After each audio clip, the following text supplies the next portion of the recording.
वहीं केंद्र सरकार द्वारा 2025-26 का आम बजट पेश किए जाने के बाद संयुक्त वाम मोर्चा ने इसे जन विरोधी और अमान्य बताया है। संगठन ने सरकार के इस बजट पर असंतोष व्यक्त करते हुए आगामी दिनों में इसके खिलाफ बड़े पैमाने पर आंदोलन चलाने की घोषणा की है।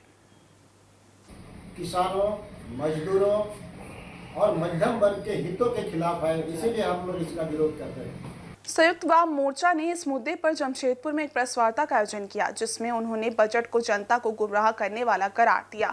मोर्चा के प्रतिनिधियों ने कहा कि केंद्र सरकार ने 12 लाख तक आय पर टैक्स माफी का जो प्रावधान किया है वो केवल जनता की आंखों में धूल झोंकने जैसा है। उनका कहना था कि इस कदम का लाभ देश की केवल 22 लाख जनता को ही मिलेगा, जबकि अधिकांश लोगों को इसका कोई फायदा नहीं होगा। वाम मोर्चा के नेताओं ने बजट में शिक्षा, स्वास्थ्य, किसानों और मजदूरों के लिए की गई कटौती पर भी गहरी नाराजगी जताई। उन्होंने कहा कि केंद्र सरकार की नीतियां देश के आम नागरिकों के हित में नहीं हैं। वाम मोर्चा ने कहा कि पूरे देश में इसका विरोध किया जा रहा है और अगर केंद्र सरकार इन मुद्दों पर ध्यान नहीं देती है तो मोर्चा सड़क पर उतरकर बड़े पैमाने पर आंदोलन करेगा। संयुक्त वाम दल के द्वारा पूरे देश में आज विरोधी बजट जो है उसको लेकर के विरोध दिवस के रूप में मनाई जा रही है, जिसके तहत जमशेदपुर में आज बजट विरोधी आंदोलन के तहत ये प्रेस वार्ता संयुक्त वाम मोर्चा के द्वारा रखा गया है।